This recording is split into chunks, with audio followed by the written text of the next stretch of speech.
Hi once again, everybody. There have been now well over 1,000 books written about the fabled lost continent of Atlantis, and perhaps nothing has intrigued more millions of people for a longer period of time than that legend. The particular book we're going to talk about tonight is probably the most compelling, provocative, and logical ever written.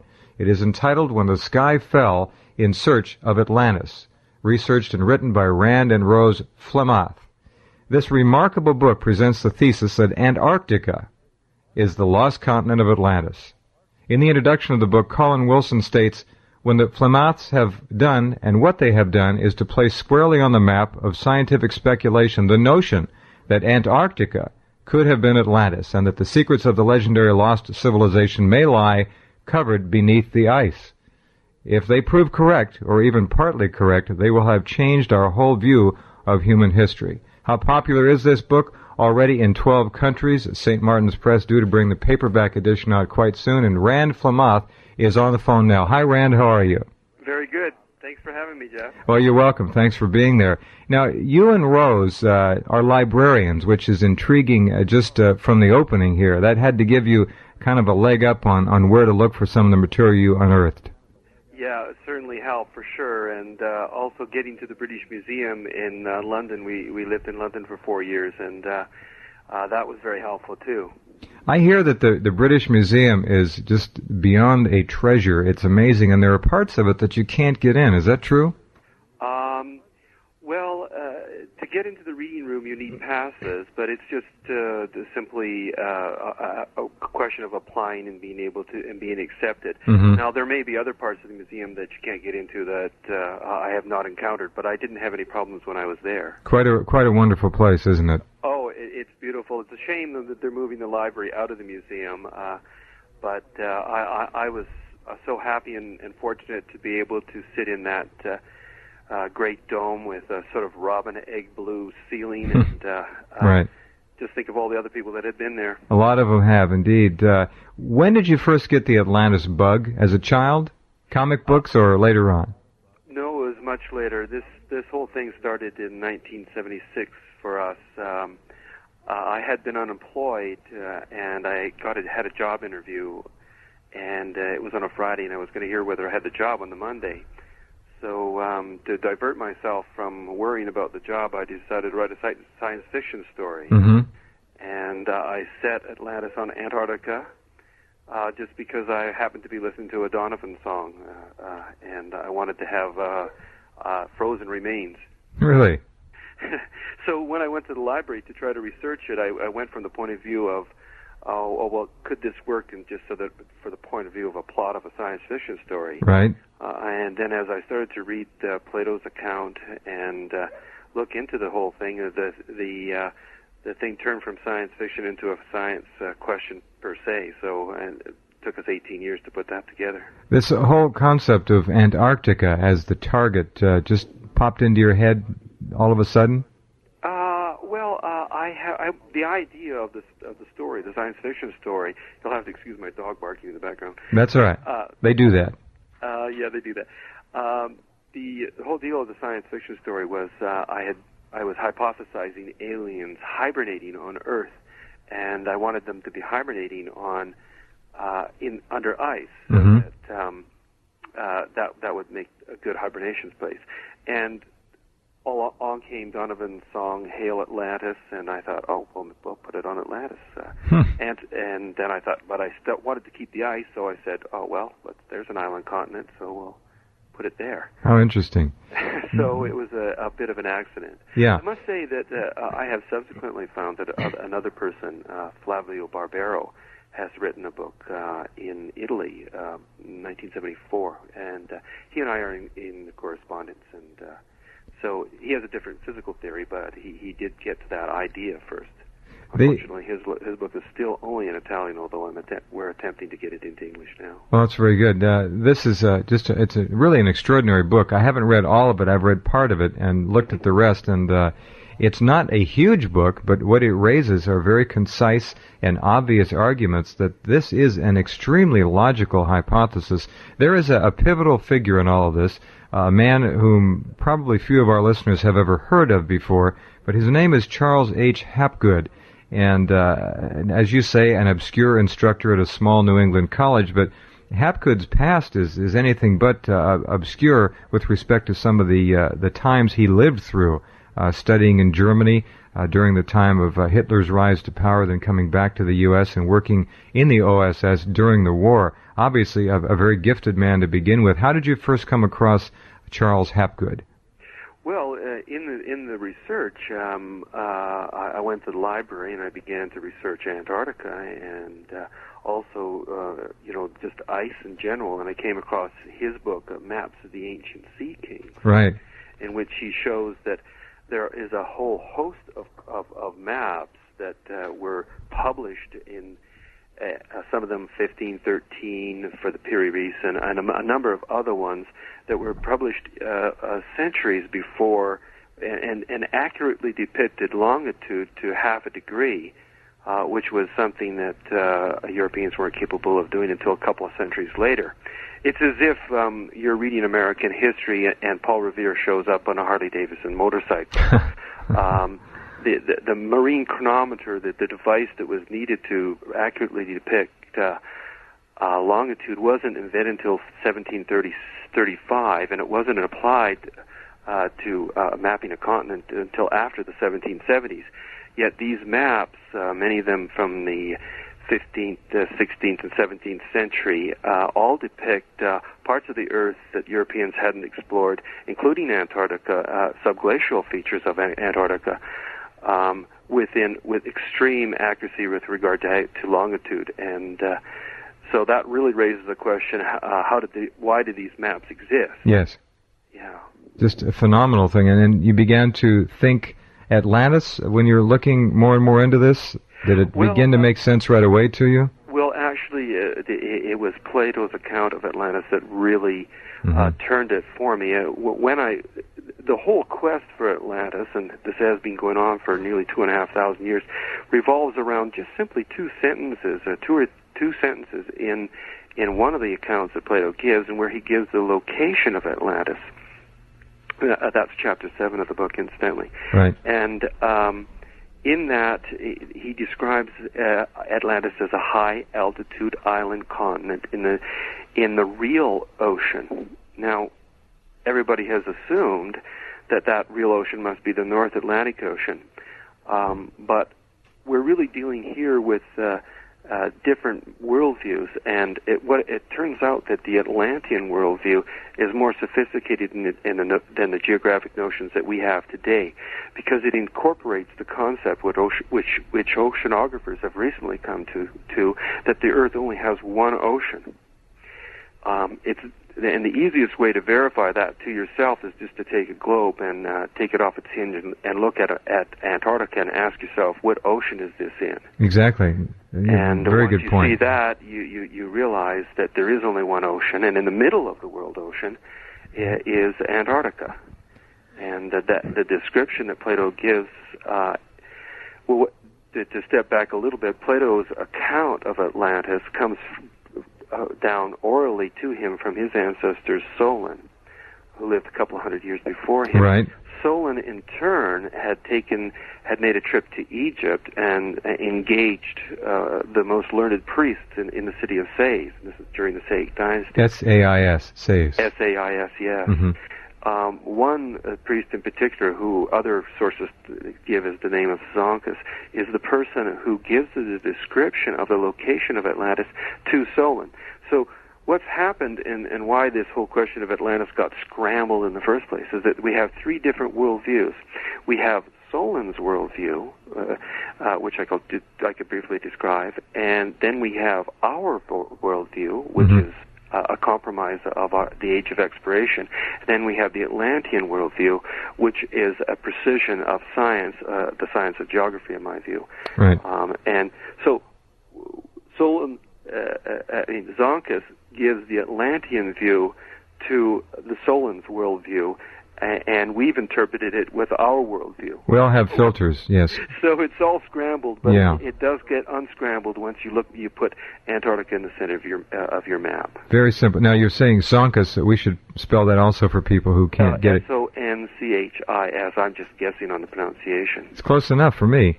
Now, the Egyptian historical record is pretty accurate with its talk of this ancient civilization. There are some real strong parallels, which I guess hold true to today's mythology, don't they? Yeah. Well, what we did in terms of the mythology to sort of see, the thing is that the thing that's always been brought against Atlantis is that the man who invented it made it disappear, Plato.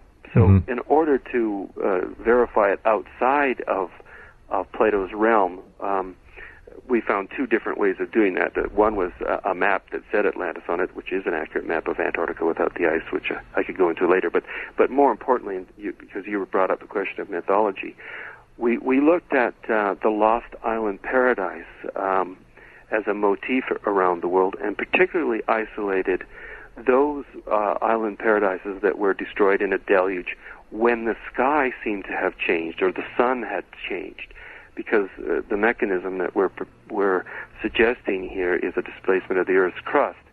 And seen from the Earth's crust, it seems as though the sky is falling, much like the sun. We still say the sun rises and sun sets. Yes. Yes. Yeah. So when we started to look at that, we found that we could recreate all the essential ingredients of Plato's account just in North America alone. Really? Using the Cherokee, the Haida, the Aztecs, and the Okanagan.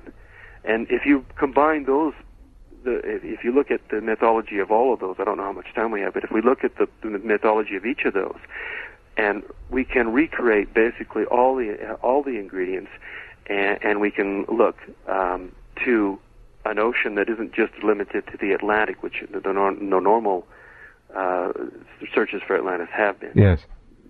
All ancient cultures seem to have in their bedrock the myth or the underlying current of a catastrophe, a cataclysm, all of them, from around the world, all major civilizations.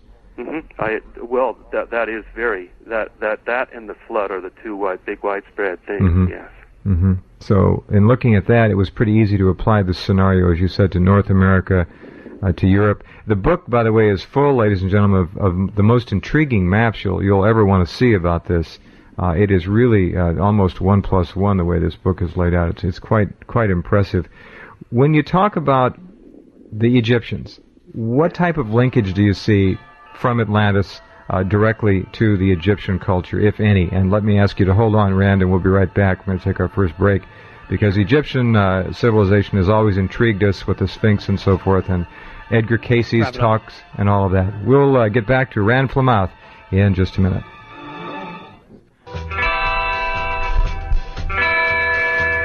My guest tonight, Rand, and his wife Rose together, who wrote the book When the Sky Fell in Search of Atlantis. We're talking with Rand. Rand, Edgar Casey talked about the fall of Atlantis. The Egyptians, of course, in their mythology and their history, talked about it. Some people suggest that the Egyptians derived a lot of their base knowledge from survivors of Atlantis. Have you come across any interesting material along those lines, before we get into the mechanics of crustal displacement and all of that? That's explicitly what Plato's account says. The high Egyptian priest says that he's recounting a written record from the survivors, and so the account of the location of the city and the location of the continent, etc., is taken from written records. Now, we don't have those written records, but at this point. But they apparently existed in Solon's time, and I think it's a good likelihood that they're true, because they incorporate concepts that were not just decades or centuries, but thousands of years ahead of our concepts of geography. And in fact, we're just now catching up to the Atlantean worldview for that. But as far as the Egyptians are concerned, of course, the work of John Anthony West and Robert Schock, and also Robert Bauval on the dating of the Sphinx takes it back to exactly the time that Plato gives for the destruction of Atlantis, which is around 9,600 BC. Which add 2,000 years, and we've got 11,600. Now, there's a lot of geology to support that time frame for a major catastrophe, isn't there? Absolutely. In the science of archaeology, we have the sudden and abrupt emergence of agriculture all over the world on different continents using different crops at around that time, when previously, for hundreds of thousands of years, and even as far as we can go back, there seems to be no evidence of agriculture elsewhere. Right. And then at the same time, we also have in North America what's called the Clovis tradition, which is around 11,500 years. What is it called? Thousands of sites. Sorry, Rand. What was it called again? The Clovis tradition. Okay. Clovis. All right. It's sort of a spear-like object that was used to kill large animals like mammoths. Mm-hmm. Now, it just suddenly and abruptly shows up in the geological record in North America in wide areas at around the same time, which is 11,500 years ago. Mm-hmm. So, and also at that time, there seems to be, there's extinctions going on for a longer period of time, but the peak of the extinctions is between 11 and 12,000 years ago. And you have massive extinctions in North America. So there is a lot to be said about that time, and that is exactly the time within a century that Plato gives, the Egyptian priest in Plato's account gives for the destruction of Atlantis. Did the Egyptian priests consider this sacred knowledge that they were sharing, or was it sort of open and public knowledge at the time of this ancient history that they cited about Atlantis? No, the way it's represented is that it is secret information. The information is transmitted to Solon because Athens and the city of Sais shared the same god, and so it was Athena for the Greeks, mm-hmm. and I forget the name in the Egyptians. The description, the way Plato's account is given is that it's a special privilege that Solon, who was at the time basically the leader of Athens, and incidentally the first person to establish democracy, he received this as a privilege because of the relationship between Greek and Egyptian mythology. And the Egyptian priest Sankis then goes on to explain to Solon how little the Greeks know and how much is preserved in written form mm-hmm. by the Egyptians, and he says later on we'll go and see the actual records themselves. But what we actually get in our account of Atlantis is just simply the conversation between the two of those two.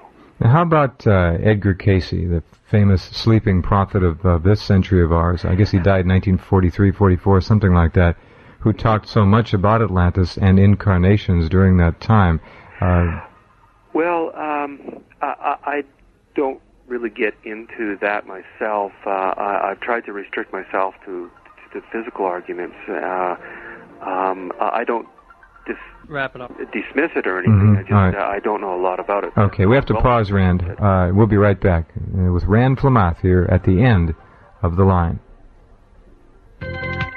We are back. My guest tonight, Rense Flem Ath, whom, along with his wife, Rose, has authored a most intriguing book, When the Sky Fell in Search of Atlantis. Probably the best book ever done on the subject because, as you just heard before the news, Rand has not shied away from, but really concentrated on the scientific aspect of this, the anthropology involved, the archaeology, the geology of that time period between 11,500 and 12,500 years ago, Rand.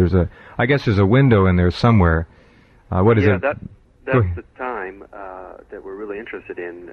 Cayce did, for his fans out there, we should mention that was about the time that he mentioned that there was this catastrophe as well. Oh, absolutely. Yes. So go ahead. Oh, well, I think that at that time we see all around the world And the thing that's kind of intriguing is that the different scientists in the different fields don't seem to be looking at each other's data on this. We have the paleontologists looking at the extinctions, but at the very same time, the agricultural origins are happening all over the world, and neither of these seem to be looking at each other's data, right, or even the arrival of the people in America. Now, in the traditional theory of the peopling of America, we have this movement of people from Siberia across a land bridge between Siberia and right, the Aleutians, Beringia, right, and then down through an ice-free corridor to the rest of America around this time. Mm-hmm. Now, I don't agree with those dates for the peopling of America. I think the people of America have been here maybe 50,000, maybe more thousand years ago, but I do agree that there was something happening at that time which the Clovis tradition capitalized on, and that's why there's so much record of these slaughtering of animals, etc. at that particular time. It's not so much that they're killing them, that they're opportunistic scavenging off of them, probably to some degree, because mm-hmm.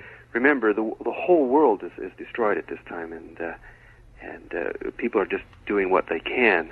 Other people are able to get agriculture going again, and that proved to be very significant and important for the reemergence of civilization. All right, let's talk about ice ages now and the corresponding time frames involved there. Mm-hmm. Well, what we have here is we have a vast ice sheet on North America, two ice sheets. We're talking now 11,500 years ago. Two vast ice sheets on North America. One bigger than the one that's on Antarctica today on the northeastern section of America, extending right down to the Mississippi, including all of New England and New York. And How thick was this ice sheet, Rand? Like I say, it was larger than the one that's on Antarctica today. Depth? And that's just one. There's another one on the west coast as well that's twice as large as the one that's on Greenland. Plus, we had the one on Greenland. And with all this snow on the North American continent, I mean, North America was not a very favorable continent. But the thing that's really intriguing is that up in northern Alaska and this Beringia land bridge and Siberia, there's little or no ice. And in fact, when you get into Siberia and places like the New Siberian Islands, which are well within the Arctic Circle today, you have all sorts of animals that would normally be associated with a savanna, like Kenya, East Africa area, rhinoceroses, antelope, saber-toothed tigers, horses, camels, bison, and of course there was mammoths and mastodons as well. But those two animals tend to get all the press. But the existence of antelope in Arctic Siberia certainly indicates a different temperature at this time in that part of the world. All right. And that, incidentally, and this is fundamentally important, mm-hmm. is on the exact opposite side of the Earth to lesser Antarctica, that part of Antarctica towards South America. And this is the side of Antarctica that we believe Atlantis existed on. And it seems to me that, the fact that all the archaeologists on the peopling of America accept and acknowledge Beringia as an area that was teeming with life and is now frozen beneath the ocean, yes, should also consider the same possibility of that happening on the opposite side of the Earth. When we look at the Earth as a globe from space, we see a rather round sphere. What, in fact, is the mass of the Earth within the sphere, the shape of it, the consistency? Well, it's actually got different layers. Starting in the center, it's probably solid metal. Then there's a liquid metal, about the size of a core to the core of an apple. Uh-huh. And then you have this area that would be equivalent to the flesh, which is the mantle, and it is solid rock. And then at the surface, you have two more layers. One, the outer layer, which would be equivalent to the skin of an apple, or the peel of an orange, it would be maybe better, which is called the crust, or lithosphere. And it incidentally includes not only the continents, but all the ocean basins as well. It's mm-hmm. like that. Mm-hmm. But between the crust and the mantle, there's an area called the asthenosphere, which means weak or zone, which is a viscous material that Hapgood believed allowed the Earth's crust to shift. And it's a shifting of the whole outer shell of the Earth. Oceans and all. Is the thing that we're talking about here. Yeah, the oceans and everything. The oceans and everything. The relationships between the continents is relatively stable. But the crust's relationship to the climatic zones changes. Right. In other words, you may be in a temperate zone and end up in a polar zone, or you might be in a polar zone and end up in a temperate zone.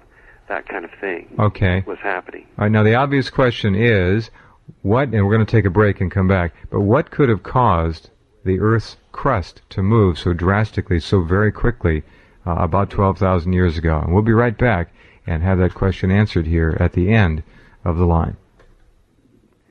And go ahead.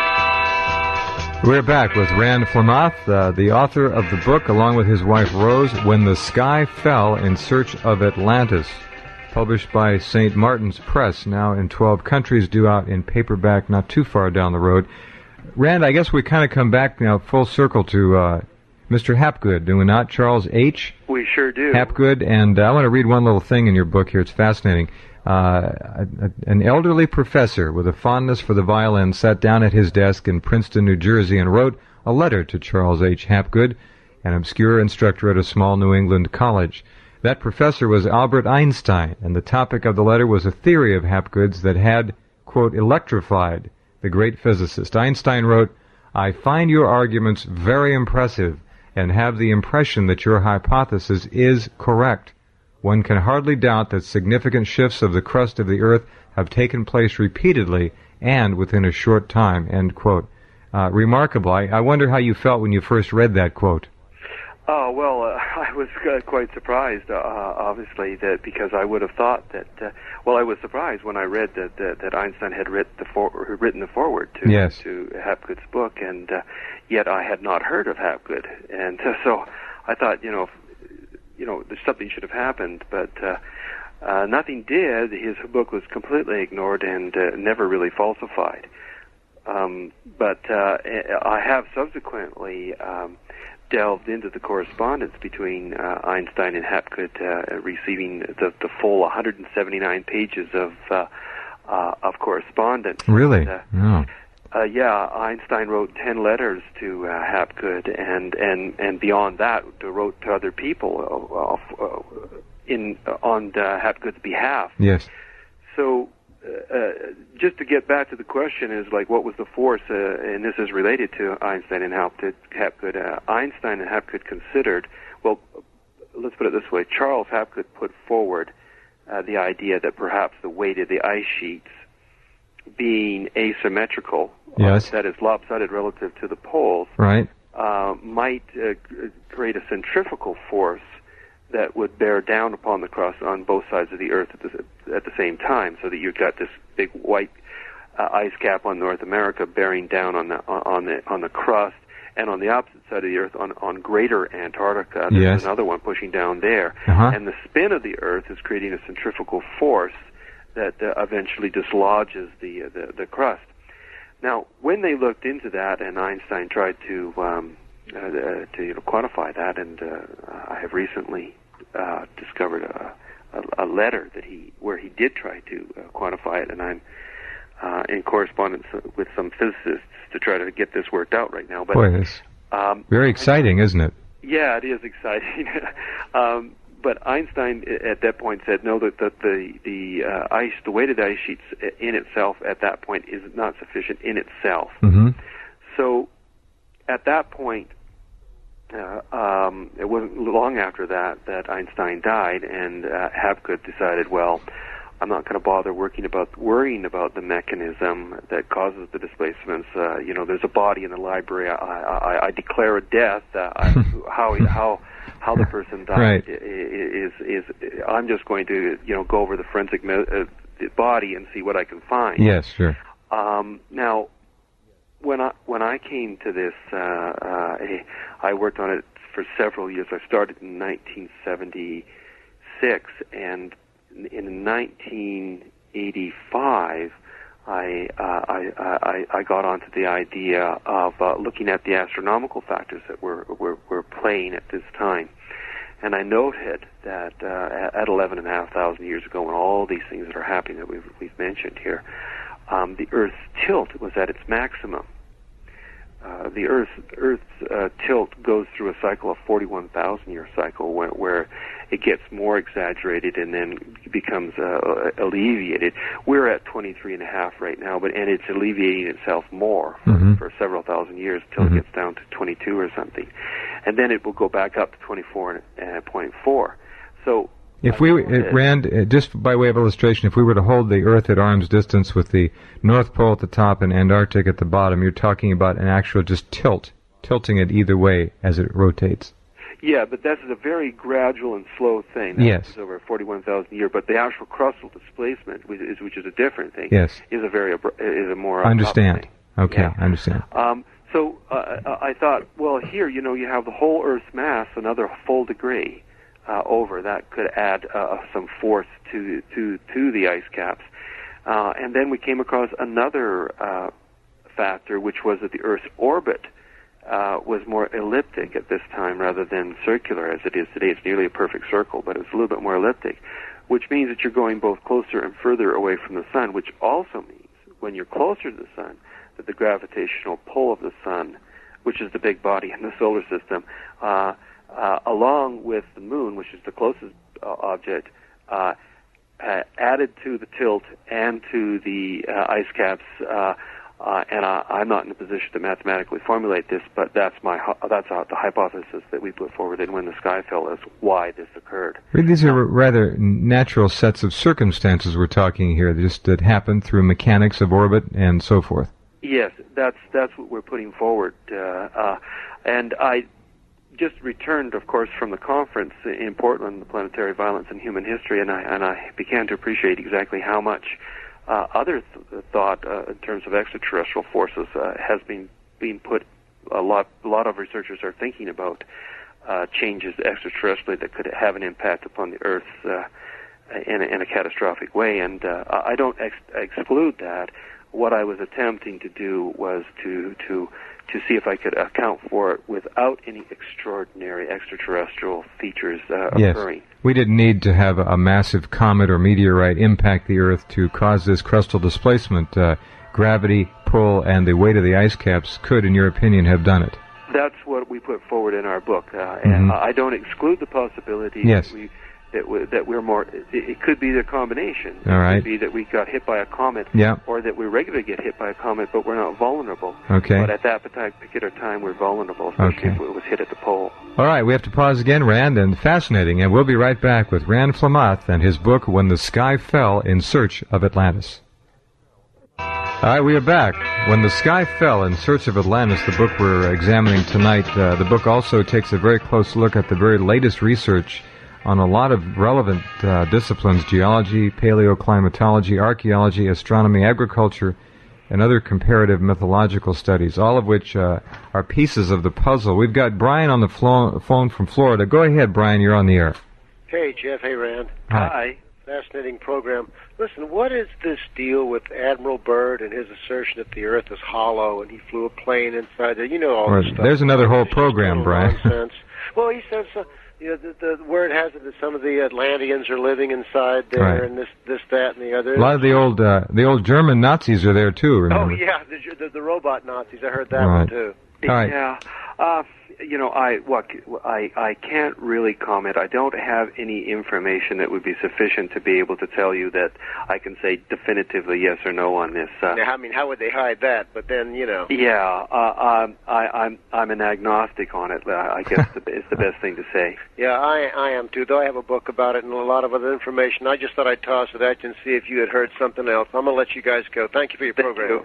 Thank you, Brian. Thanks for the call. By the way, that alleged Byrd diary has been discredited on more than one occasion, as you probably know, and I just... I haven't really followed it a lot. I don't put a lot... I mean, I let other people follow that line. Well, the book speaks very highly of your pure scientific approach to this, and it's an excellent book on that very basis alone, regardless of the fascinating material in it, which, every time you open it up and look at a page or two and just read it, it's remarkable.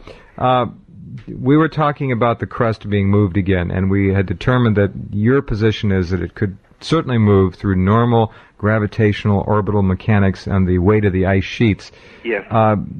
Do you think that, and possibly, as you said, in conjunction with some sort of a planetary body impacting the Earth, that could have tipped the scales?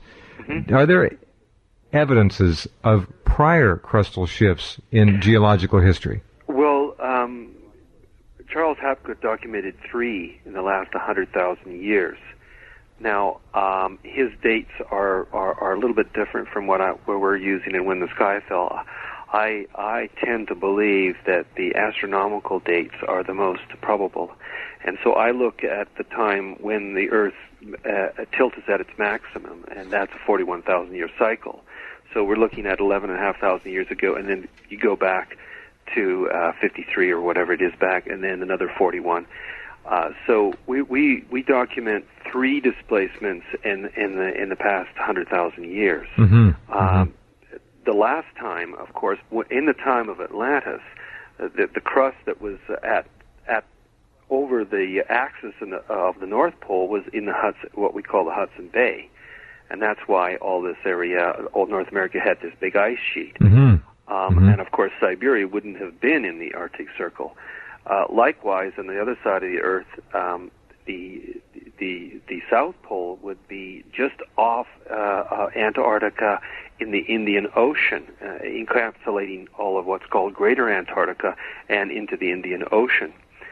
So that's one displacement. But if you go back to the displacement before that, we're looking at a north that was in over Europe. And prior to that, yes, it was in the Yukon. Wow. So when you combine all of these, you can explain the glaciation patterns everywhere. And there's one area that doesn't get it at all. That is where if you see the Arctic circles as a series of circles where there's overlaps, and the overlaps is where the big ice sheets are. Yes. There's an area that wasn't overlapped until just recently, and that's the Siberia area. How interesting. And that's the equivalent to Lesser Antarctica on the other side of the Earth. Amazing. All right, my guest, Rense Flem Ath, and we'll be back with another hour here and take your calls in hour number 2. Fascinating indeed is this book, When the Sky Fell, In Search of Atlantis. We'll be back right after the news. Stay with us.